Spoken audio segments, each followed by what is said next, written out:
حدیث پاک سنیں گے آپ کی طبیعت بڑی ٹھنڈی ہوگی۔ میرے نبی پاک صلی اللہ تعالیٰ علیہ وسلم نے ارشاد فرماتے ہیں کہ جو بندہ سوال سے بچنا چاہے گا، ارادہ کرے گا اللہ میں نے کسی سے نہیں مانگنا، فرمایا جو سوال سے بچنا چاہے گا رب اسے سوال سے بچا لے گا۔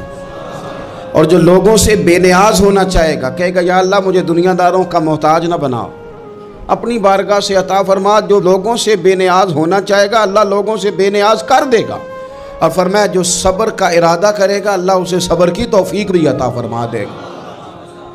ارادہ تو کرے، پروگرام تو بنائے، توفیق تو اللہ دے گا۔ جو صبر کا ارادہ کرے گا اللہ صبر کی توفیق بھی عطا کر دے گا۔ اور حضور صلی اللہ تعالیٰ علیہ وسلم فرمانے لگے یاد رکھو کسی بندے کو جو بہترین تحفہ دیا گیا ہے نا، اگر کسی کو کوئی بہترین عطیہ ملا ہے تو پھر اللہ تعالیٰ نے اسے صبر عطا فرمایا ہے۔ یہ بہترین تحفہ ہے، اس سے زندگی سنور جاتی ہے، اس سے انسان باوقار اور مطمئن ہو جاتا ہے۔